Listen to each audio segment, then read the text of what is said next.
Welcome to the podcast. I'm your host, Jaden Schaefer. Today on the podcast, we're talking about a new tool that Anthropic has just launched. Basically, we have this issue where 70 in some companies, 90% in other companies, percent of all of their code is being generated by AI.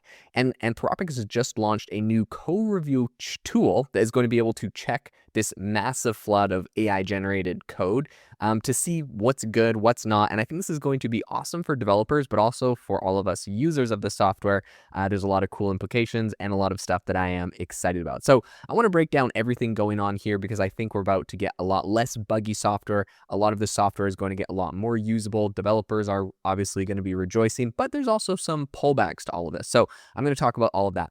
Before we do, I actually have a request to make. This week is actually my birthday week. I am turning 30. I'm super excited. It's crazy. It feels weird turning 30. But there is one request I would ask for my birthday, if you would not mind. And this is something that I'm not going to beg you for the rest of my life for, but for my birthday week, this is the thing. I'm not even going to plug my company AI box. I'm just going to ask for this. If you could leave a rating and review on this show for my birthday week, it would be amazing. This is something I've spent the last 3 years of my life, almost every day, uploading a podcast episode to this. So if you've gotten any value at any point in the last 3 years, if you're a new listener, if you haven't already, this is the time to do it. It is my birthday week. I'm turning 30. I would super appreciate a review on the podcast. And as a celebration, and I don't know what you want to call this, but as a fun way to say thank you, I will actually be reading the most recent reviews, the good and the bad, the 5-star and the 1-star reviews that I've gotten, and be sort of, I'll give you a quick response. And this is something I don't usually do, especially if I get a 1-star review. I'm not going to sit there and argue with the person. If people want to move on from the show, that's cool. If you get value out of it, it's cool. But because we're doing this for this 1 week, this is kind of like review week. This is what I'm dubbing it. I'm going to read it. So we're kicking this off with one of my most recent reviews I got. This was on March 2nd, and it is a 1-star review. So fair warning, this is a 1-star review. And this is what it said. It said, it's from Hamacham. And he says, "Stop the Islamophobia. When was the last time you heard about Saudi Arabia being an enemy to the US?" This is a 1-star review. I think this review is specifically responding to my OpenAI steals $200 million contract in Anthropic versus Pentagon battle. And basically what happens, well, you guys all know, I think there's a lot of emotions are high. We have Anthropic that has this whole battle with the Pentagon, and then OpenAI comes in and jumps in and steals it. And this is like right before Iran gets invaded. I'm not exactly sure what I said in this podcast that made this person so upset to say it was Islamophobic.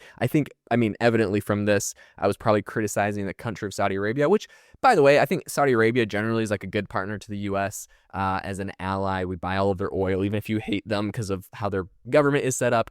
We buy their oil, we use their oil, so we get a lot of value out of that partnership. We send them a lot of military supplies. They're kind of an ally in that region. So, generally I'm happy with that. And I actually almost took funding from a huge Saudi Arabian kind of like a incubator over there, and actually almost went and moved to Saudi Arabia for 3 months. My wife, we got a few kids, so my wife at the end of the day didn't want to have to go to a apartment in Saudi Arabia for a few months for that program, so never am doing it. But I've considered it. I think Saudi Arabia is generally good. The only response I'll say on that is, obviously, whatever I said wasn't Islamophobic, since I'm not Islamophobic. I think all people with all their beliefs and religions awesome, since I have my own.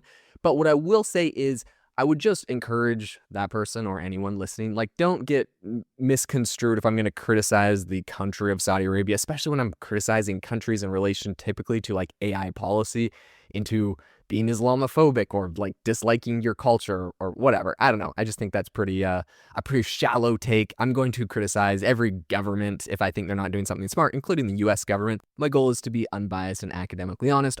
All right, thanks for listening to my rant. If you could leave a comment or review for this 1 review week for my birthday, I would super appreciate it. Let's get into the episode. So I think right now, peer feedback has been one of the most important, but kind of tricky. It's kind of the safeguard basically in software development. It helps teams catch bugs early And you can also keep your consistency across your whole code base. You can improve the overall quality of all of the software that you're shipping. This is something that we see with my startup AI Box all the time.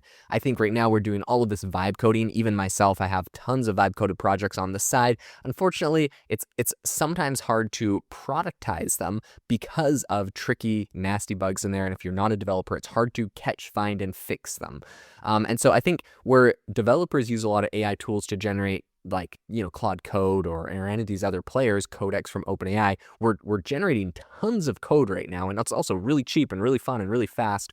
However, I think a lot of these tools can, beyond just speeding up development, they can also give a whole bunch of hidden bugs, security risks, and basically code that developers don't fully understand. So then it's hard to understand all of those kind of hidden bugs and security risks. Anthropic is building something they think is going to be the solution for this, which personally I'm super stoked about. I use Claude Code on my startup AI Box. And so this is a new AI that can review the AI generated code. They're calling this code review. It's built inside of Claude Code, and it's essentially designed to automatically analyze pull requests, and then it's going to flag any potential risks or issues before they actually make it into production. This is what they said about it. This is Anthropic's head of product. This is Kat Wu.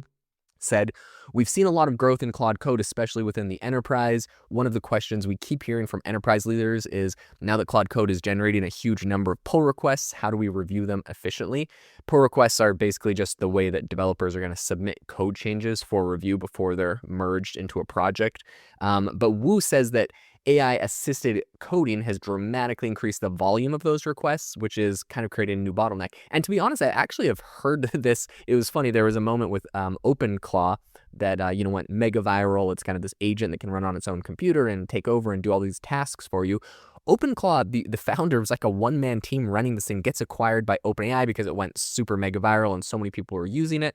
And it's funny because even after the acquisition, I remember seeing him post on X and say, hey guys, like you're putting in so many, because it was open source, right? So anyone can kind of submit code to make improvements to the project, which is a super cool that he built it that way.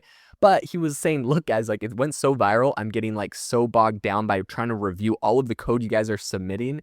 And he had a certain amount of pull requests. He said he was able to basically review every day, but he was going, full speed, trying to get as many done as he possibly could. And it was a huge struggle and basically very, very difficult. So in any case, this is definitely a huge problem for, I think, a lot of people, especially when you kind of look at some of this open source stuff. Some open source communities won't even allow AI generated code. I don't think that's the most common stance, but I think it's just hard for them to always know what's going to have bugs or what's going to have issues and to properly review it all, because people could just try to push so much. So this new feature is going to launch in a research preview for Claude for Teams and also Claude for Enterprise customers. It's going to, I think, come at a pretty important moment for Anthropic. Obviously, like I was mentioning earlier on in the podcast, they have this big, huge, high-profile dispute with the U.S. Department of Defense. They got designated as supply chain risk. They filed a couple lawsuits to kind of, fight that. So Anthropic has a big moment right now. A lot of people are looking at them. I think at the same time, Anthropic is saying that their enterprise business is booming. Subscriptions have quadrupled since the start of this year. They are on an absolute tear. Claude Code's run rate revenue has already passed $2.5 billion, which is insane because it was actually one of their developers over at Anthropic that kind of built it as a side project. And now, it's doing more than $2.5 billion, its run rate revenue. According to Wu, code review is going to kind of be aimed at basically, for the most part, large engineering organizations that are already using Claude Code. Companies like Uber, Salesforce, Accenture, all of those are already using it.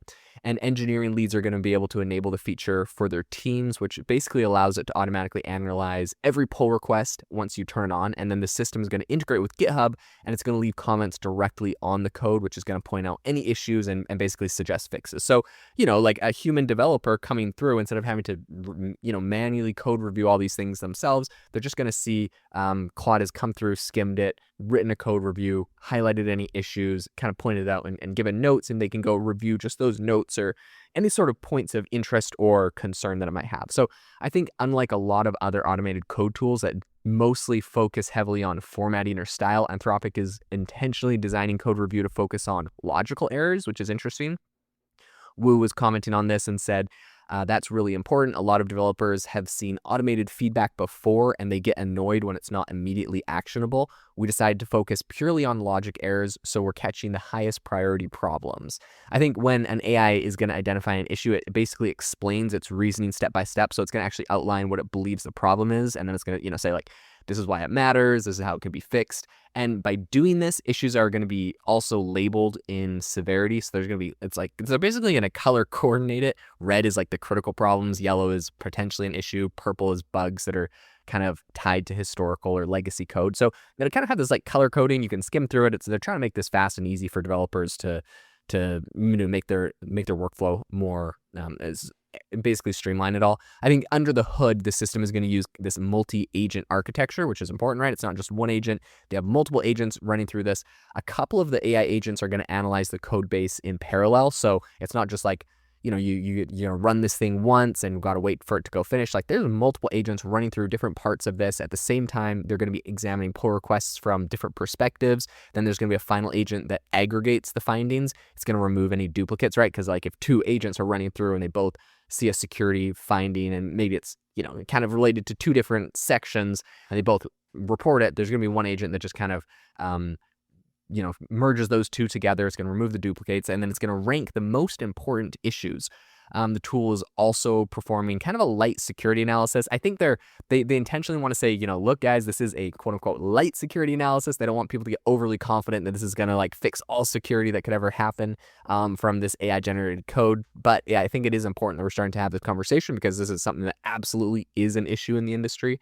Engineering teams are then going to be able to customize any sort of additional checks based on their own internal standards, which is cool, right? It's beyond just like, hey, we built a tool that can do this for you. It's like, well, do you guys have anything that you frequently need to check inside of your code or inside of your industry? You can go add those to it. And then I think for deeper security reviews, Anthropic also has a separate product called Claude Code Security that can go even deeper on all of that. I think because the system is running, multiple agents simultaneously, Claude Review can be basically pretty computationally intensive. Like it's going to use a lot. The pricing follows the same token-based structure that they use for all of their AI services. So basically the costs are going to depend on the size and complexity of the code that's being analyzed. They're kind of estimating right now that the average review is going to cost like $15 to $25.